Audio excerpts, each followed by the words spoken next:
కరిమేల Naidu school పిల్లలు పుస్తకం యొక్క ఆవశ్యకతని పాఠ్యరూపంలో వ్యక్తీకరిస్తారు.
పుస్తకములు నీవు పువ్వులను చూడు, చింపబోకు మురికి చెయ్యబోకు. పరుల పుస్తకములు అరుగు తెచ్చితివేమి, తిరిగి ఇవ్వు వేగ తెలుగు బిడ్డ.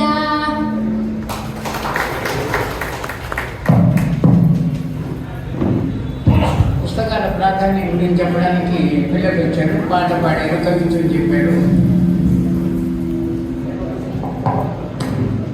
సరైనటువంటి నిర్ణయం.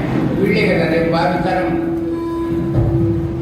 పుస్తకాలకు ప్రాధాన్యత ఇవ్వాల్సిన వాళ్ళు, దానివల్ల లాభపడాల్సిన వాళ్ళు, దానివల్ల సమాజానికి మేలు చేయాల్సిన వాళ్ళు వీళ్ళే. కాబట్టి వీళ్ళతో ప్రారంభం చాలా సంతోషంగా ఉంది. పుస్తకం సెల్ వచ్చినా లేదా ఇంకా ఇతర పరికరాలు ఇంకా రాబోయే కాలంలో ఎన్నో వస్తాయి. గత 3000 ఏళ్ళుగా మానవ నాగరికత నడవడం లేదు, పరిగిస్తూ ఉంది. కాబట్టి ఎన్నో వస్తాయి. ఇంకా సెల్ గిల్లలు రావచ్చు, గిల్లలు రావచ్చు, ఏదేదో వస్తాయి, ఏమేమి వస్తాయి అవి ఊహించలేము మనం. అలాంటివి వస్తాయి. అయినా కూడా పుస్తకానికి ఆదరణ తగ్గదు, తగ్గబోదు, తగ్గదు కూడా. ఎందుకంటే తగినట్టు కనిపిస్తుందంటే చాలా పాశ్చాత్య దేశాల్లో మళ్ళీ ఇప్పుడు పుస్తకానికి ప్రాధాన్యత పెరిగింది. ఆ దేశాల్లో పుస్తకాల అమ్మకాలు పెరిగాయి, పుస్తకాల ప్రచురణ పెరిగింది, రచయితలు కవులు పెరిగారు. మీరు పేపర్లు ఇవన్నీ చూడవచ్చు. కాబట్టి పుస్తకానికి మీరు ఇప్పుడు ఎక్కడికి పోదు. ఉదాహరణకు ఒక చిన్న టైం తక్కువ కాబట్టి ఒక చిన్న ఉదాహరణ చెప్తాను. మైకేల్ ఫ్యారడే చాలా పేద పిల్లవాడు, చదువుకోవడానికి కూడా వీలు లేని పరిస్థితి. ఒక పుస్తకాల అంగట్లో, పుస్తకాలు బయట చేసే అంగట్లో పిల్లవాడిగా చేరాడు. మన రాయజీ వీరులాగా. మనలాంటి వాళ్ళం మన దగ్గర ఉండే పుస్తకాలు ఈరోజు ఇస్తాం. ఈ బాధపడి పేరు బాబు కొంచెం సర్జీ బయట చేయి, అట్టలు గట్టి చేసుకుంటూ బాగుండాలి, ఇది నాకు ఇష్టమైన పుస్తకం అని చెప్తాం. మనం చెప్పి ఇచ్చేస్తాం. తర్వాత మన పనుల వల్ల మనం ఆ పక్కకే పోం. 10 రోజులకు 15 రోజులకు ఇప్పుడు తీరినప్పుడు పోతాం.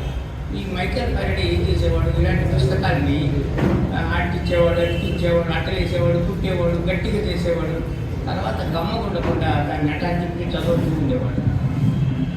ఆయన గొప్ప సైంటిస్ట్ మైకేల్ ఫ్యారడే. ఫ్యారడే విద్యుత్ విశ్లేషణ నియమాలు కనుక్కుని మహాత్ముడు. కరెంటుతో లాభం పొందుతున్నాము. ఆయన బడికి పోలేదు, కాలేజీకి పోలేదు, రీసెర్చ్ చేసి డాక్టరేట్ పొందలేదు. ఆ బైండింగ్ షాప్లో వచ్చిన పుస్తకాలను చదివే అంత మహానుభావుడు, అంత గొప్ప సైంటిస్ట్ అయ్యాడు. పుస్తకాల గురించి ఇంకొక మాట కూడా చెప్తాను. చైనాలో ఉండే హ్యూయన్ సాంగ్ అనేక పుస్తకాలు చదివాడు. భారతదేశంలో బుద్ధుడి పుట్టుక గురించి, బుద్ధుడి బోధనల గురించి, బుద్ధుడికి ఉండేటటువంటి గొప్ప సమదృష్టి గురించి, ఎలాగైనా చూడాలా, బుద్ధుడు పుట్టిన నేలని, బుద్ధుడు అప్పటికి లేడు, బుద్ధుడు పుట్టిన నేలని చూడాలని ఆయన చైనా నుంచి భారతదేశంలోకి ప్రయాణించాడు. ప్రయాణించేటప్పుడు ఏం తెచ్చుకున్నాడు అనే దానికి ఎంత చెప్తున్నాను. మనమైతే కంచం, మంచం, కట్టా పొట్ట, ఇంకా ఏదైనా సౌకర్యాలు అన్నీ తెచ్చుకుంటాం. మనం ఆయన కావడిలాగా, మనం కావడి ఉంటుంది కదా, మనం కావడి చూసింటాం, విడి పక్క కుండలు కడతారు. ఆ విధంగా పుస్తకాలు పేర్చుకొని ఈ పక్క కావడి ఎదురు బంధుతో ఈ భుజం మీద వేసుకొని చైనా బార్డర్ దాటాడు. అప్పుడు ఒక నియమం, షాంగ్ వంశం పరిపాలిస్తూ ఉంది చైనాని. దేశం నుంచి దేశానికి పోవాలంటే అనుమతి కావాలి, రాజుగారి అనుమతి. అందుకని అక్కడ భటులు ఆయన అడ్డగించారు. ఏమంటే మీరు భారతదేశానికి పోవడానికి లేదు, నియమం ఈ విధంగా ఉంది అంటే, పోతే ఏమవుతుంది అన్నాడు ఆయన. పోతే తలదీసేయమన్నారు, బార్డర్ దాటగానే తలదీసేయమన్నారు అన్నారు అక్కడ సైనికులు. అయితే పర్వాలేదు తీసేయండి, నా కదా బుద్ధుడిని పుట్టిన నేల చూడకుండా బతికే బదులు చనిపోవడం మేలు అన్నాడు. అనేటప్పటికీ ఈయన ఎవరు మహాజ్ఞానికి ఉన్నాడు. ఈయన కావని చూస్తే పుస్తకాలు, ఈయన చూస్తే ఒగ్గు, ముసలి ఒగ్గు. అప్పటికే ముసలి ఒగ్గు అయిపోయాడు. మనం గొప్పకని తల తీస్తే రాజుగారు ఏమంటారు, ఏమనండి మీరు కూర్చోండి అని ఒక బండ మీద కూర్చోబెట్టి భారతదేశం చైనా సరిహద్దుల ఆలోచనలో రాజుగారికి చెప్పి పంపించారు. రాజుగారు హుటాహుటిన పరిగెత్తుకుంటూ వచ్చారు. వచ్చేవాడు, మూర్ఖులారా, ఏం కాదు మీకు తెలియలేదు, నేను చెప్పి నీవు సామాన్యుడు కదా, ఆ మహామేధావికి కాదురా, ఆయన వెంటనే పంపండి అని చెప్పి దండం పెట్టి నమస్కరించి పాలన చేసుకుంటూ ఆయన వచ్చిన తర్వాత ఆయన రాసిన చరిత్రే చాలా మనకి ఈరోజు ఆధారంగా ఉంది. ఆయన కానీ పాహియన్ కానీ వాడు రాసిన చరిత్రే మనకు ఈరోజు ఆధారంగా ఉంది. అలాంటి మహానుభావులు, అంత గొప్పవాడు, రాజు చేత కూడా సత్కరించబడిన వాళ్ళు, పుస్తకాలనే జీవితం అనుకున్నవాళ్ళు, తిరిగి అలాంటి పుస్తకాలను అనేకలు సృష్టించిన వాళ్ళు, భారతదేశ చరిత్రను ప్రపంచానికి పరిచయం చేసిన వాళ్ళు, భారతదేశ ఔన్నత్యాన్ని చెప్పిన వాళ్ళు అందరూ పుస్తక ప్రియులే. ఎక్కడైనా ఏ రంగంలోనైనా రాణించారు అంటే వాళ్ళు పుస్తక ప్రియులై ఉంటారు తప్పకుండా. ఉదాహరణ ఐన్స్టీన్ ఉదాహరణ కూడా మీకు తెలిసి ఇమ్మడైతే చెప్పబడేది. మేధావులందరూ పుస్తక ప్రియులే ఏ రంగంలోనైనా. కాబట్టి ఆ పుస్తకాల యొక్క ప్రాముఖ్యతను గుర్తించి మన సండే మార్కెట్ వారు కానీ, మనీ బుక్ స్టాల్ వారు కానీ ఇప్పుడు పుస్తకాలు మంచి వేస్తూ మనకి పరిచయం చేస్తూ మనల్ని ఇలాగా సమావేశపరిచి చేస్తున్నారు. అందుకు సంతోషిస్తూ ఇంకా చెప్పే టైం లేదు, తక్కువ తగ్గిస్తున్నాను. తర్వాత ఇక్కడ ఉండేటటువంటి వాళ్ళు కూడా అందరూ పుస్తక ప్రియులే. ఆ పుస్తక ప్రియత్వమే మాకంతా నాతో కలిపి మమ్మల్ని ఇక్కడ కూర్చునేటట్టు చేసింది. ఆ పుస్తక ప్రియత్వమే మిమ్మల్ని ఇక్కడికి రప్పించింది. మేము చెప్పే మాటలు వినాలనిపిస్తుంది. మేము ఇంకేదో మాట్లాడితే ధన సంపాదన గురించి మీరు ఒక 2 రేట వెళ్ళిపోతారు. ఇది మాకు తెలిసింది. పుస్తకాల గురించి చెప్తున్నాం కాబట్టి మీరు వచ్చి వింటున్నారు. అందులో ముందు చలంచల్ల భాస్కర్ రెడ్డి గారు ఆవిష్కర్త మన క్యాలెండర్ని ఆవిష్కరించారు. ఆయన మంచి మనిషి, మంచి రచయిత, ఉదారుడు, సంస్కారి, గొప్ప సాహితీవేత్త. ఆయనకి ఇవన్నీ కూడా పుస్తక పఠనం వల్లనే వచ్చినాయి. ఇప్పుడు చెప్పారు కావలి కార్యదర్శనికి ఆయన మీరు విన్నారు. ఆయన వృత్తి వేరే అయినా, ఆర్థిక శాస్త్రానికి సంబంధించిన బ్యాంకు ఉద్యోగం అయినా ఆయన సాహిత్య ప్రియుడిగా ఉంటూ పుస్తకాలు రచిస్తూ పుస్తకాలు చదువుతూ సభలకు ఇలాంటి సభలకు వదాన్యతతో సహకరిస్తూ ఉండేటటువంటి మహానుభావుడు ఆవిష్కరించారు. తెలుగు భాషోద్యమ సమితికి ఆయన అధ్యక్షుడు. ఆయన్ని మాట్లాడమని కోరుకుంటున్నాను.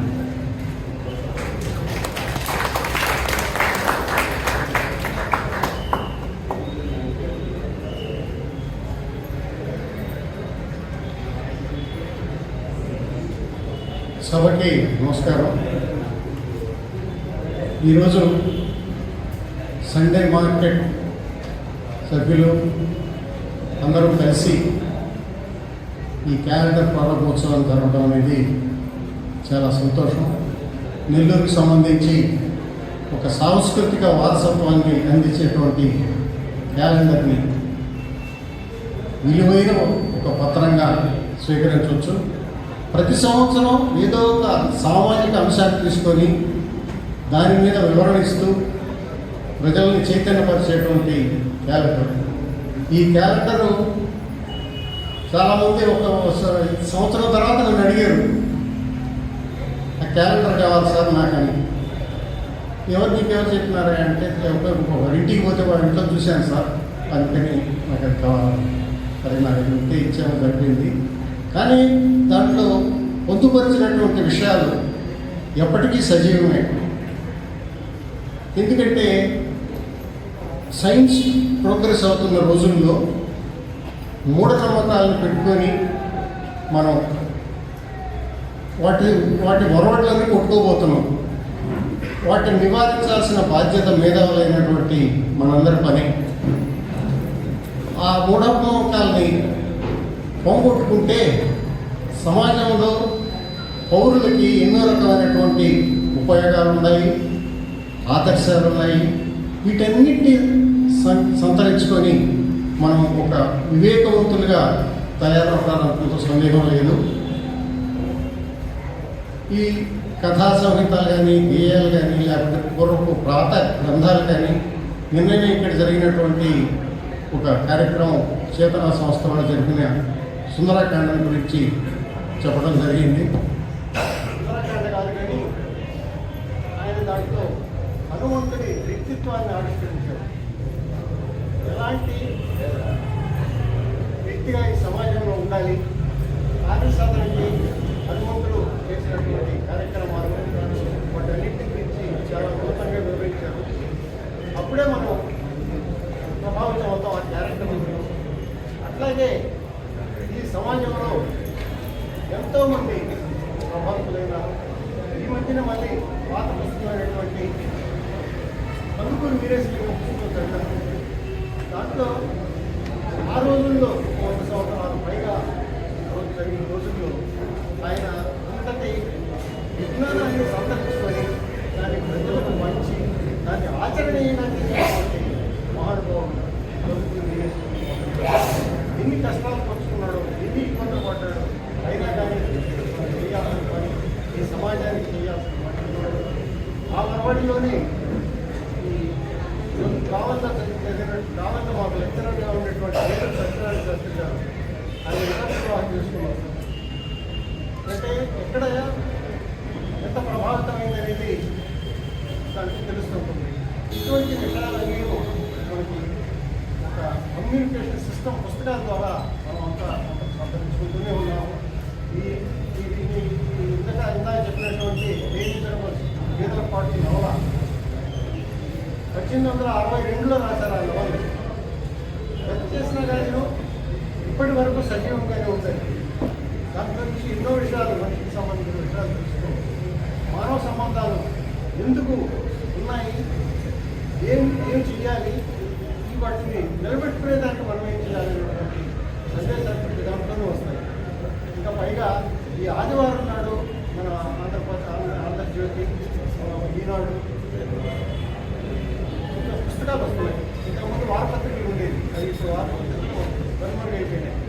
దీంట్లో ఒక కథా సంగీతాలు, ఏదో ప్రపంచంలో జరిగే సంగతులు వాటన్నింటినీ వివరిస్తున్నారు.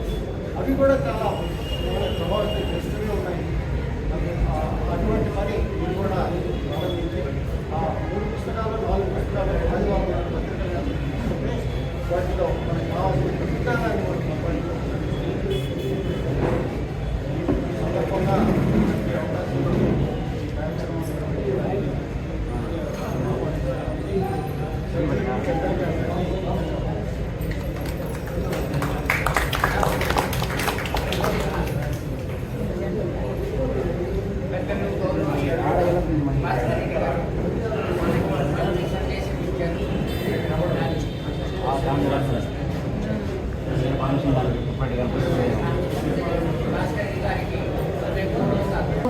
త్యాగధనుల వేదిక, లక్షలాది భావాల వీచిక,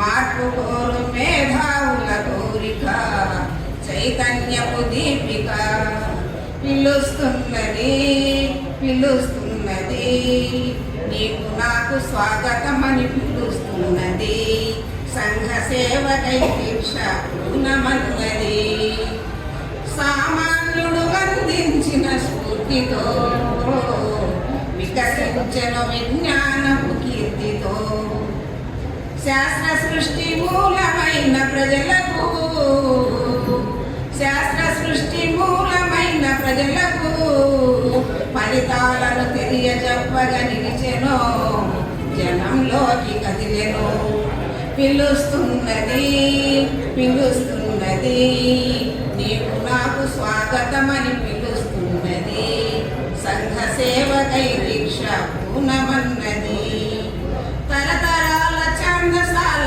భావాలు, మూఢత్వంతో జరుపు ఘోరాలు, తరతరాల ఛందసాల భావాలు, మూఢత్వంతో జరుగు ఘోరాలు, ఎన్నాళ్ళని ఎన్నేళ్ళని ఎన్నాళ్ళని ఎన్నేళ్ళని సమాజాన్ని సంస్కరించను, మనలా మేల్కొల్పెను, సమాజాన్ని సంస్కరించను, మనలా మేల్కొల్పెను, పిలుస్తున్నది పిలుస్తున్నది, నీకు నాకు స్వాగతమని పిలుస్తున్నది, సంఘ సేవకై దీక్ష పూనమన్నది, ప్రకృతిలో జరుగు ఎన్నో వింతలను, అతీంద్రియ శక్తులనే భ్రమలను, ప్రకృతిలో జరుగు ఎన్నో వింతలను, అతీంద్రియ శక్తులనే భ్రమలను, గుట్టు విప్పి చెప్పాలని నినదిస్తూ, గుట్టు విప్పి చెప్పాలని నినదిస్తూ, జరుపుకునే మహాసభల వేడుక, జరుపుకునే మహాసభల వేడుక, పిలుస్తున్నది పిలుస్తున్నది, నీకు నాకు స్వాగతమని పిలుస్తున్నది, సంఘ సేవకై దీక్ష పూనమన్నది.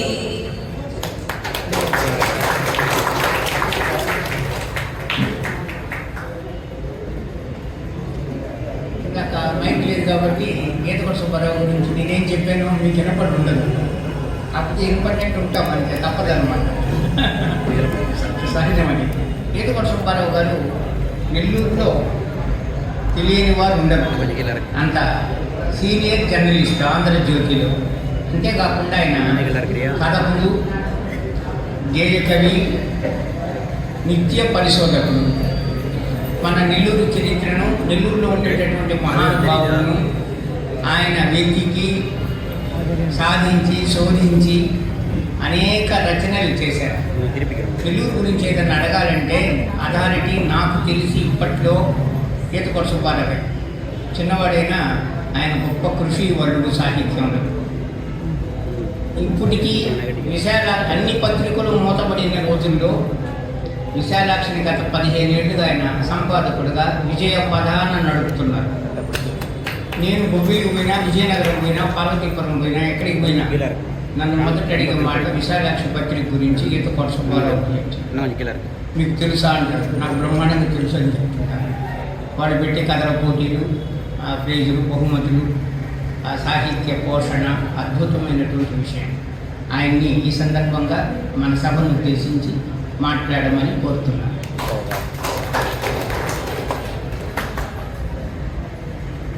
మిత్రులారా, మనం ముందుగానే ఆహ్వానించాం. గ్రంథాలయ ఒక ఉద్యమాన్ని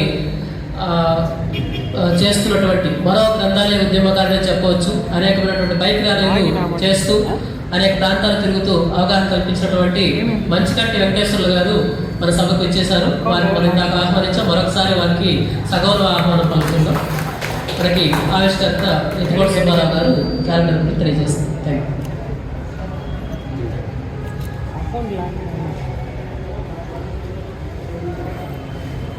పుస్తకం చేయటకు సభకు నమస్సులు. సభకు హాజరైన పెద్దలు జగశెట్టి శివకుమార్ గారు, మాల్యాద్రి గారు, చలచల భాస్కర్ రెడ్డి గారు, మరెందరో పెద్దలు ఉన్నారు. అంతేకాకుండా వేదిక కింద కూడా ఆశీర్వైన కోటిరెడ్డి గారు లాంటి పెద్ద వ్యక్తులు ఉన్నారు. వీరందరూ కూడా ఈ సభకు రావడం నిజంగా చాలా అదృష్టంగా భావిస్తున్నాము. నిజానికి ఈరోజు ఒక చారిత్రక సంఘటనగా మనం చెప్పుకోవచ్చు. ఎందుకంటే సండే మార్కెట్ ఎలా ఏర్పడింది, సండే మార్కెట్ వాళ్ళ క్యాలెండర్ గురించి మాట్లాడుకోవాలంటే దాని పునాదుల గురించి మాట్లాడుకోవాలి. సండే మార్కెట్ అసలు ఎలా ఏర్పడింది? మార్కెట్ అనేది లేదు, ట్రంక్ రోడ్లో ఉండింది. ఎందుకంటే మేము డిగ్రీ చదువుతున్న రోజుల్లోనే ఒక రకమైన ఇబ్బందులు ఎదుర్కొన్నాము, ఒక రకమైన ఆనందాన్ని ఎదుర్కొన్నాము, ఒక రకమైన సులభమైన వస్తువుల కొనుగోలను కూడా మేము చవి చూసాము. అలాంటి సంఘటన నుంచి సండే మార్కెట్ ఏర్పడింది. అది ఒక చారిత్రక సంఘటన నెల్లూరులో, ఇప్పటికి కూడా మనకు తెలుసు. ఆ సండే మార్కెట్ నుంచి పుట్టుకు వచ్చిందే క్యాలెండర్. 16 ఏళ్ల క్రితం కిషోర్ బాబు గారు ఈ క్యాలెండర్ల ప్రక్రియ పెడతాము అనుకున్నప్పుడు కూడా నేను ఒకటే ఆలోచించాను. ఎందుకంటే నా ఆలోచన శక్తి కూడా మీకు చెప్పాలి కాబట్టి. క్యాలెండర్ అంటే తిథి, నక్షత్రాలు, రాహుకాలాలు, యమగంటాలు.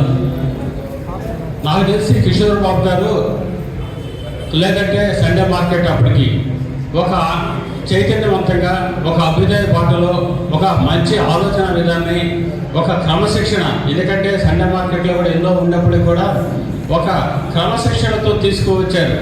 ఇలాంటి సంస్థ అధినేతగా లేదా ఒక కార్యనిర్వాహకుడా మన కిషోర్ బాబు గారు ఈ క్యాలెండర్ ప్రక్రియ ఎందుకు చేస్తున్నారు అనేది నేను కూడా కించిత్ ఆలోచించాను. ఎందుకంటే క్యాలెండర్ అంటే ఇంకా నేను చెప్పాను, రావుకాలు, యమగండాలు, తిథులు, నక్షత్రాలే. కానీ వారి ఆలోచన వేరు. ఆ తర్వాత అర్థమైంది. దాని వెనక ఒక చారిత్రక పరిశోధకుడు, మంచి కథకుడు, మాకందరికీ తెలిసిన మిత్రుడు లెనిన్ కూడా ఉన్నాడు. ఇలాంటి అందరి మిత్రుల సమక్షంలో ఒక అద్భుతమైన క్యాలెండర్ తీసుకొచ్చారు. ఇది క్యాలెండర్ తొలి సంచికే ఒక సంచలనం అయింది.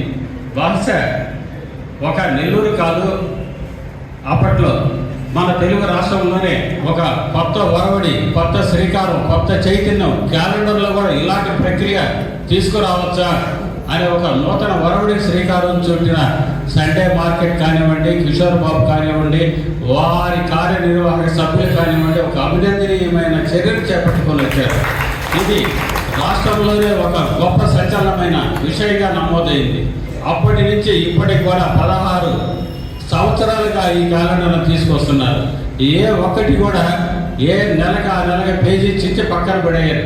ఏ నెలకి లేదంటే ఏ ఏడాది క్యాలెండర్ పక్కన పెట్టాల్సిన పరిస్థితి ఈ క్యాలెండర్కి లేదు, సండే మార్కెట్ క్యాలెండర్కి. ఎందుకంటే అది ప్రతి ఏడాది మనం దాచిపెట్టుకోదగ్గ క్యాలెండర్లు. ఎందుకంటే మహానుభావులు ఉన్నారు. నిజానికి ఇందులో కొన్ని విషయాలు మీకు చెప్పాలంటే కొన్ని క్యాలెండర్ల గురించి చెప్పాలా.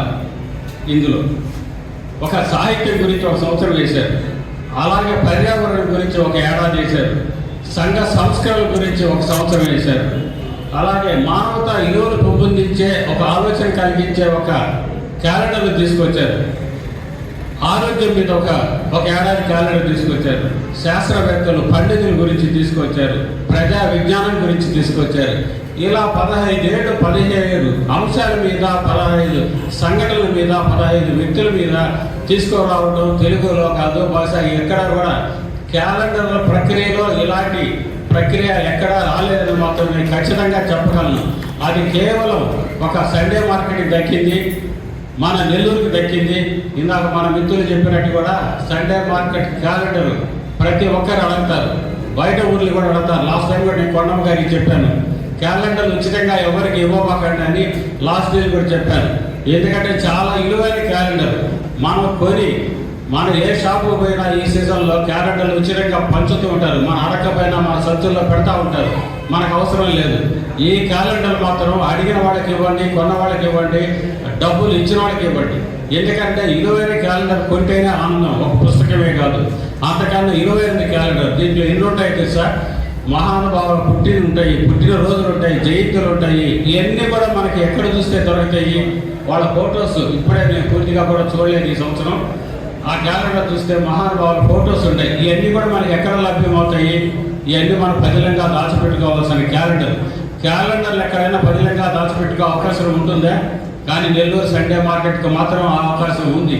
ప్రతి నెల క్యాలెండర్ కూడా మనం భద్రంగా పెట్టుకుంటున్నామంటే వారు చూపిస్తున్న ఒక కొత్త ఆలోచన, శాస్త్రీయ విధానం, ఒక కొత్త వరవడి. ఇవన్నీ శ్రీకాకుళం చుట్టారు. కిషోర్ బాబు కానివ్వండి, వారి మిత్ర బృందం కానివ్వండి, వారి కార్యనిర్వాహక సభ్యులు కానివ్వండి, వీరందరూ చేస్తున్న ఒక గొప్ప వరవడి కేవలం సండే మార్కెట్ కాదు. నెల్లూరు వాళ్ళు ప్రతి ఒక్కరూ గుండె మీద చేసుకొని మా నెల్లూరు నుంచి ఇలా క్యాలెండర్ వస్తుంది, ఇలాంటి అభిప్రాయ పందాల క్యాలెండర్ వస్తుంది అని మన గర్వంగాను ఘనంగాను చెప్పుకోదగ్గ ఒక కొత్త ప్రక్రియ ఈరోజు మనం ఆవిష్కరించుంటున్నాము. 16వ ఏడాదిగా ఈ క్యాలెండరు. ఇలాంటి ఆలోచన కిషోర్ బాబు గారికి ఎలా వచ్చిందో కానీ, మిత్రులందరూ కూడా ఎలా సహకరిస్తున్నారు కానీ, ఒక గొప్ప పద్ధతి మాత్రం మనకు దక్కింది. కేవలం ఈ సండే మార్కెట్ వారిని మాత్రం అనుకోబాకండి. ప్రతి నెల్లూరు వారు కూడా ఈ గుండె మీద చేసుకొని ఎవరి భుజం వాళ్ళు తట్టుకోవాల్సిన పరిస్థితి వచ్చింది. ఎందుకంటే ఒక అభ్యుదయ పందాలో క్యాలెండర్ అనేది ఎక్కడా రాలేదు. సార్ మీకు తెలిసి మాలాంటి గారు ఎక్కడన్నా వచ్చిందేమో కానీ నాకు తెలిసి అయితే రాలేదండి. అందుకని ఈ క్యాలెండర్ అంటే మాత్రం నేను ప్రతి ఏడాది హాజరవుతున్నాను. ఒక రాష్ట్రం గర్వించదగ్గ, తెలుగు వాళ్ళు గర్వించదగ్గ క్యాలెండర్ మనం ఈరోజు ఆవిష్కరిస్తున్నామంటే అందుకే నేను మొదట చెప్పాను ఒకే ఒక మాట, ఇది చారిత్రక సంఘటన. ఒక సండే మార్కెట్ ఏర్పడిన రోజు నుంచి ప్రతి క్యాలెండర్ కూడా మనం ఆవిష్కరించుకుంటున్నాము అంటే ఒక చారిత్రక సంఘటనగా మనం నమోదు చేసుకోవచ్చు, ఆనందించవచ్చు. అలాంటి ఒక చారిత్రకమైన సంఘటనలో ఈరోజు మనం అందరం కలిసి పాల్గొంటున్నాము. దీని వెనుక ఉన్న కొండమ్మ గారు కానివ్వండి, కిషోర్ బాబు గారు కానివ్వండి, కృష్ణప్రసాద్ గారు లాంటి మిత్రులందరికీ కూడా ఈ సందర్భంగా నా నమస్సులు మాత్రం చెప్తున్నాను. ఎందుకంటే ఒక గొప్ప కార్యక్రమం ఇది. అందరూ కూడా క్యాలెండర్లు దాచిపెట్టుకోండి, కొనండి దయచేసి. థ్యాంక్ యూ అండి. అవకాశం ఇచ్చిన మిత్రులందరూ కూడా ధన్యవాదాలు.